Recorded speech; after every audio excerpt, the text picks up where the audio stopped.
Bismillahirrahmanirrahim. Assalamualaikum warahmatullahi wabarakatuh. Perkenalkan, nama saya Nur Anissa Syam dari kelas 12 MIA 1. Pada video ini saya akan menjelaskan soal-soal tentang distribusi binomial dan distribusi normal. Materi yang pertama yaitu distribusi binomial. Soal yang pertama yaitu variabel acak X menyatakan banyak hasil gambar pada pelemparan dua keping mata uang logam. Nilai dari PX sama dengan 1 adalah A3/4, B2/3, C1/2, D1/3, dan E1/4. Untuk penyelesaiannya, tadi yang ditanyakan adalah nilai dari PX sama dengan 1. Notasi PX sama dengan 1 ini menyatakan peluang munculnya satu gambar pada pelemparan dua keping mata uang logam. Kan tadi variabel acak X menyatakan banyak hasil gambar pada pelemparan dua keping mata uang logam. Kemudian X di sini sama dengan 1. Berarti peluang munculnya gambar itu ada 1. Jika digambarkan akan menjadi seperti berikut. Ruang sampel dari pelemparan dua keping mata uang logam yaitu angka-angka, angka gambar, gambar angka, dan gambar-gambar. Jadi banyak anggota ruang sampelnya ada 4. Kemudian titik sampel kejadian yang diinginkan yaitu X sama dengan 1. Gambarnya yang muncul hanya 1. Jadi kemungkinannya yaitu angka gambar dan gambar angka. Ada 2 jenis kemungkinan. Sehingga peluang munculnya satu gambar pada pelemparan dua keping mata uang logam adalah PX sama dengan 1 titik sampel per ruang sampel yaitu 2/4, kemudian kita sederhanakan menjadi 1/2. Jadi jawaban yang benar adalah C. Soal yang kedua yaitu sebuah kotak berisi 3 bola merah dan 5 bola putih. Dari dalam kotak tersebut diambil 2 bola sekaligus. Variabel acak X menyatakan banyak bola putih yang terambil. Nilai dari PX lebih kecil sama dengan 1 adalah penyelesaiannya. Tadi kan yang ditanyakan adalah PX lebih kecil sama dengan 1. Sedangkan variabel acak X menyatakan banyak bola putih yang terambil. Jadi PX lebih kecil sama dengan 1, artinya peluang mendapatkan paling banyak 1 bola putih. Perhatikan bahwa untuk PX lebih kecil sama dengan 1 sama dengan PX sama dengan 0 ditambah PX sama dengan 1. Untuk itu kita akan mencari peluang masing-masing kasus, lalu dijumlahkan. Yang pertama kita akan mencari nilai dari PX sama dengan 0. PX sama dengan 0 artinya bola putih yang terambil sama dengan 0. Berarti secara otomatis bola merah yang terambil sebanyak 2 bola di dalam kotak itu. Dengan menggunakan rumus kombinasi yaitu 3 kombinasi 2. Artinya pengambilan 2 bola dari 3 bola di dalam kotak itu. Sama dengan 3 faktorial per 3 dikurangi 2 sama dengan 1 faktorial dikali dengan 2 faktorial. Kemudian kita jabarkan menjadi 3 dikali 2 faktorial per 2 faktorial dikali 1 faktorial. Kemudian 2 faktorialnya bisa kita coret sehingga 3 dibagi 1 sama dengan 3. Kemudian banyak cara pengambilan 2 dari 8 bola atau 2 bola dari seluruh bola yang ada. Dapat dinyatakan dengan 8 kombinasi 2, artinya pengambilan 2 bola dari 8 bola sama dengan 8 faktorial per 8 dikurangi 2 sama dengan 6 faktorial dikali dengan 2 faktorial. Kemudian kita jabarkan menjadi 8 dikali 7 dikali 6 faktorial per 6 faktorial dikali 2 faktorial. Kemudian 6 faktorialnya bisa kita coret dan 2 sebeserta dengan 8-nya bisa kita sederhanakan menjadi 8 disederhanakan menjadi 4, kemudian 4 dikali 7 sama dengan 28. Jadi PX sama dengan 0 sama dengan 3/28. Kemudian kita mencari PX sama dengan 1. PX sama dengan 1 artinya bola putih yang terambil dari kotak tersebut hanya 1. Berarti satunya lagi dari bola merah, karena seluruh bola yang diambil adalah 2. Kemudian banyak cara pengambilannya dapat dinyatakan dengan 3 kombinasi 1 dikali dengan 5 kombinasi 1 sama dengan 3 faktorial per 2 faktorial dikali 1 faktorial. 2 faktorial ini kita ambil dari 3 dikurangi dengan 1 sama dengan 2 faktorial sesuai dengan rumus dari kombinasi, dikali dengan 5 faktorial per 4 faktorial dikali 1 faktorial. Kemudian kita jabarkan menjadi 3 dikali 2 faktorial per 2 faktorial dikali 1 faktorial dikali dengan 5 dikali 4 faktorial per 4 faktorial dikali 1 faktorial. Kemudian 2 faktorialnya bisa kita coret, 4 faktorialnya juga kita coret, sehingga menjadi 3 dikali 5 sama dengan 15. Jadi nilai dari PX sama dengan 1 adalah 15/28. Dengan demikian, sesuai dengan rumus yang tadi, kita peroleh PX lebih kecil sama dengan 1 sama dengan PX sama dengan 0 ditambah PX sama dengan 1 sama dengan 3/28 ditambah 15/28 sama dengan 18/28. Jadi jawaban yang tepat adalah E. Soal yang ketiga yaitu peluang mendapatkan 1 kali jumlah angka 7 dalam 3 kali pelemparan 2 buah dadu adalah. Penyelesaiannya yaitu kemungkinan jumlah angka dadu mata 7 yaitu 1 ditambah 6, 2 ditambah 5, 3 ditambah 4, 4 ditambah 3, 5 ditambah 2, dan 6 ditambah 1. Jadi semuanya ada 6 kemungkinan.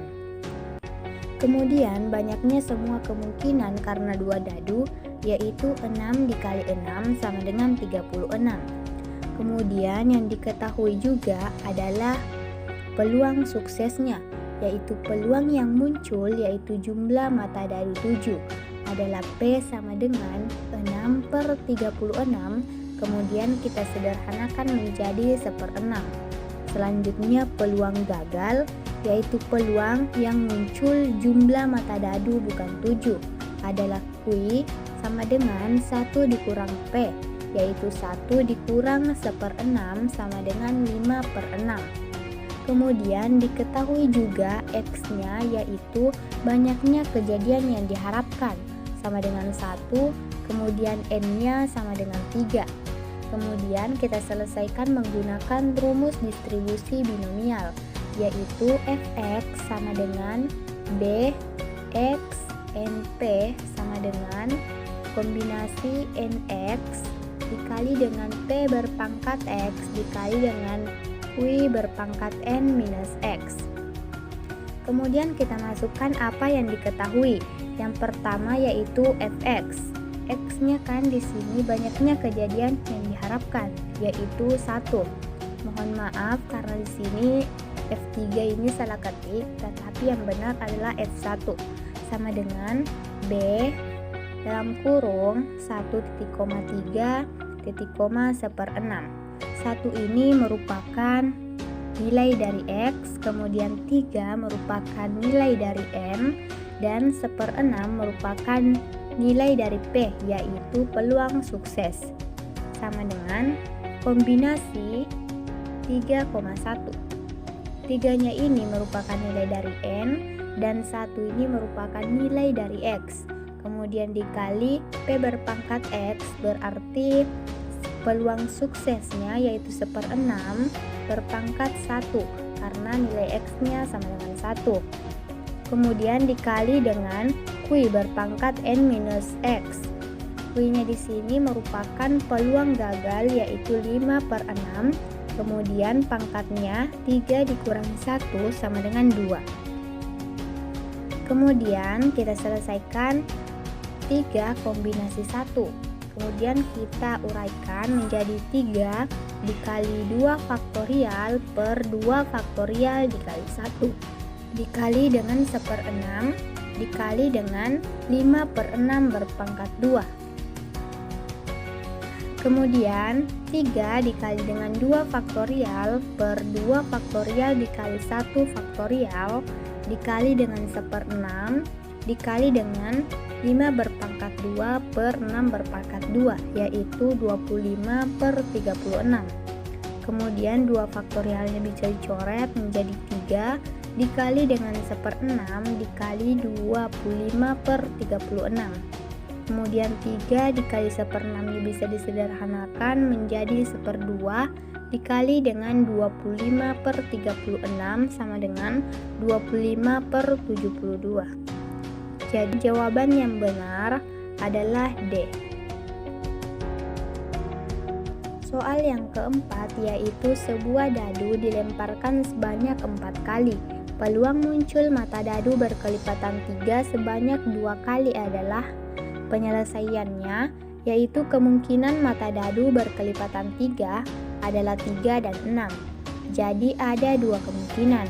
Kemudian banyak semua kemungkinan karena satu dadu adalah 6. Dengan demikian dapat diketahui bahwa peluang suksesnya, maksud dari peluang sukses di sini yaitu peluang yang muncul itu adalah kelipatan dari 3, adalah P sama dengan 2/6, kemudian disederhanakan menjadi 1/3. Kemudian peluang gagalnya yaitu yang muncul bukan kelipatan 3, adalah Q sama dengan 1 dikurang P. 1 dikurang 1/3 sama dengan 2/3.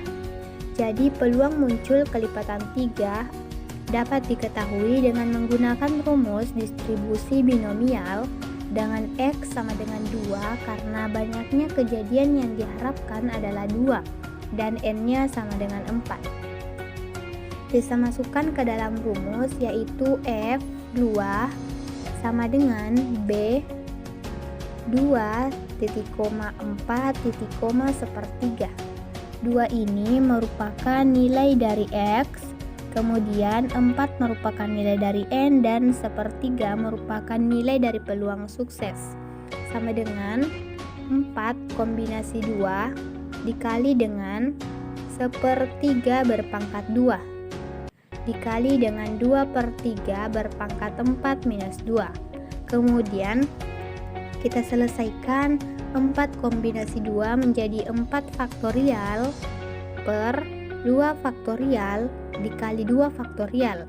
Karena 4 dikurang 2 sama dengan 2, jadi 2 faktorial dikali dengan 2 faktorial dikali dengan 1/3 berpangkat 2 dikali dengan 2/3 berpangkat 4 dikurangi 2 sama dengan 2. Kemudian kita selesaikan menjadi 4 dikali dengan 3 dikali dengan 2 faktorial per 2 dikali 1 dikali dengan 2 faktorial dikali dengan 1/9 dikali dengan 2 pangkat 2 sama dengan 4 dan 3 pangkat 2 sama dengan 9. Kemudian 2 faktorialnya bisa kita coret. Kemudian 2 dan 4-nya bisa kita sederhanakan menjadi 4 disederhanakan menjadi 2. Kemudian 2 dikali 3 sama dengan 6 dikali dengan 1/9 dikali dengan 4/9 sama dengan 24/81. Kemudian kita rubah ke dalam bentuk desimal karena dipilihannya dalam bentuk desimal menjadi 0,2963. Jadi jawaban yang benar adalah C. Materi yang kedua yaitu materi distribusi normal. Soal yang pertama yaitu diketahui variabel acak Z berdistribusi normal baku. Maka besar peluang dari P Z lebih kecil dari 2,17 adalah. Untuk penyelesaiannya, pertama kita gambarkan kurvanya. Kurvanya kurang lebih seperti berikut ini. Untuk menentukan nilai dari PZ lebih kecil dari 2,17, artinya kita akan mencari nilai dari daerah yang diarsir. di mana daerah yang diarsir yaitu daerah yang lebih kecil dari Z sama dengan 2,17.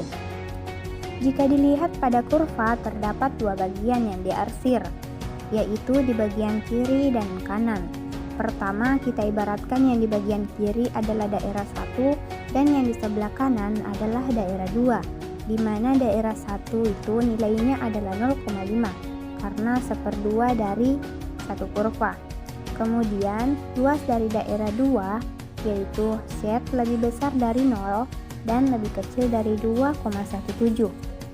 Maka kita dapat mencari nilai dari PZ lebih kecil dari 217 sama dengan 0,5 ditambah PZ lebih besar dari 0 lebih kecil dari 2,17, yaitu daerah 1 ditambah dengan daerah 2. Kemudian nilai dari Z lebih besar dari 0 lebih kecil dari 2,17 kita cari di tabel normal baku, yaitu sebagai berikut ini, di mana dua digit pertama kita lihat pada tabel, kemudian kita tarik garis lurus ke kanan, yaitu 2,1 kita tarik garis lurus ke kanan, dan kemudian digit terakhir dari angka tersebut yaitu 7 kita lihat pada tabel, kemudian kita tarik garis lurus ke bawah sehingga didapatkan dari perpotongannya yaitu 0,4850. Kemudian kita jumlahkan dengan 0,5, maka hasil dari PZ lebih kecil dari 2,17 adalah 0,9850. Maka jawaban yang benar adalah C. Soal yang kedua yaitu luas daerah di bawah kurva normal baku yang diberi arsir adalah, untuk penyelesaiannya seperti soal sebelumnya, kita harus mengetahui luas kurva distribusi normal yaitu sama dengan 1. Jika dilihat pada kurva berikut ini, luas daerah yang tidak diarsir dapat dibagi menjadi dua bagian, di mana daerah yang di sebelah kiri kita sebut dengan daerah 1 dan daerah yang di sebelah kanan kita sebut dengan daerah 2.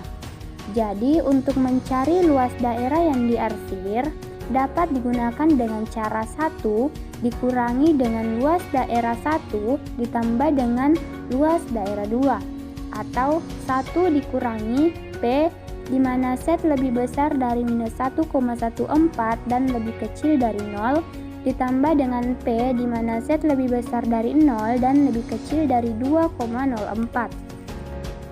Kemudian kita akan mencari luas dari daerah 1 dengan cara mengecek nilai Z untuk bilangan 1,14 di tabel normal baku. Bisa kita lihat pada tabel berikut ini, nilai dari 1,14 yaitu dua digit pertama yaitu 1,1 kita cari di tabel, kemudian tarik garis lurus ke kanan, dan satu digit terakhir yaitu 4 kita tarik garis lurus ke bawah. Maka akan bertemu pada perpotongan 0,3729 sehingga diperoleh luas dari P di mana Z lebih besar dari minus 1,14 dan lebih kecil daripada 0 adalah 0,3729. Kemudian yang kedua, kita akan cek nilai Z pada 2,04. Seperti yang sebelumnya, dua digit pertama dan satu digit terakhir. Kemudian kita tarik garis lurus, maka akan bertemu di 0,4793. Setelah itu, kita jumlahkan daerah 1 ditambah dengan daerah 2 untuk mencari luas daerah yang tidak diarsir, yaitu P di mana Z lebih besar dari minus 1,14 dan lebih kecil dari 2,04 sama dengan P di mana Z lebih besar dari minus 1,14 dan lebih kecil dari 0 ditambah dengan P di mana Z lebih besar daripada 0 dan lebih kecil dari 2,04. Mohon maaf karena di sini ada kesalahan penulisan. Selanjutnya kita jumlahkan luas daerah 1 dengan luas daerah 2. Kita tadi dapatkan bahwa luas daerah 1 adalah 0,3729 ditambah dengan luas daerah 2 yaitu 0,4793 sehingga didapatkan yaitu 0,8522. Jadi luas daerah di bawah kurva normal baku tersebut adalah 1 dikurangi 0,8522 sama dengan 0,1478. Jadi jawaban yang benar adalah opsi C. Soal yang ketiga yaitu rata-rata produktivitas padi di Provinsi P tahun 2019 adalah 6 ton per hektar dengan standar deviasi 0,9 ton. Jika luas sawah di Provinsi P adalah 200.000 hektar dan produktivitas padi berdistribusi normal, berapa luas sawah yang produktivitasnya lebih dari 8 ton? Untuk menjawab soal ini, kita tulis terlebih dahulu apa yang diketahui. Jika dilihat dari soal, yang diketahui adalah rata-ratanya yaitu 6 ton, kemudian standar deviasinya yaitu 0,9 dan nilai variabel X sama dengan 8. Yang ditanyakan adalah luas sawah dengan produktivitas lebih dari 8 ton. Artinya sama dengan yang dicari yaitu P, X lebih besar dari 8. Agar kita dapat memanfaatkan tabel Z, kita transformasikan X sama 8 ke Z dengan rumus distribusi normal baku, yaitu Z sama dengan variabel X dikurangi dengan rata-rata dibagi dengan standar deviasi. Kemudian kita masukkan nilainya yang diketahui, yaitu variabel acaknya yaitu X sama dengan 8 dikurangi dengan rata-ratanya yaitu 6 dibagi dengan standar deviasinya yaitu 0,9. Kemudian dihasilkan di 2,22. Kemudian kita gambarkan kurvanya. Kurvanya kurang lebih seperti berikut ini.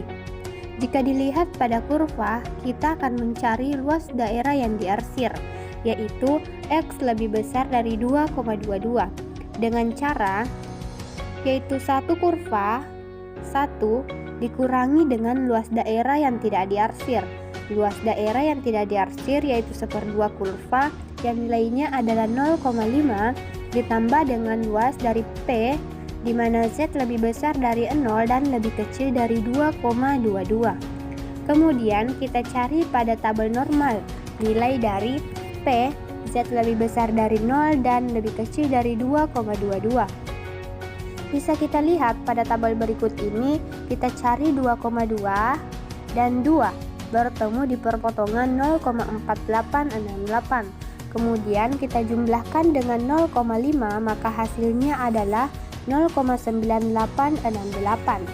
Selanjutnya kita selesaikan yaitu 1 dikurangi dengan 0,9868 sama dengan 0,0132.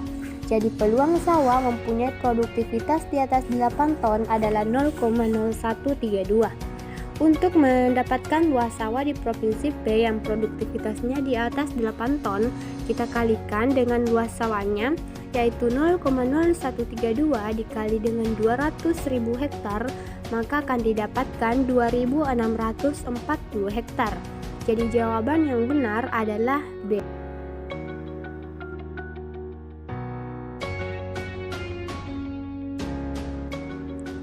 Soal nomor 4 yaitu Bintang adalah seorang siswa kelas 12 MIPA.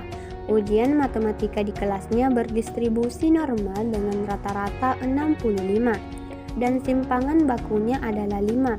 Jika batas lulus adalah 60, peluang Bintang untuk lulus adalah. Untuk penyelesaiannya kita tulis apa yang diketahui, yaitu rata-rata kelasnya atau mu sama dengan 65. Kemudian simpangan bakunya adalah 5.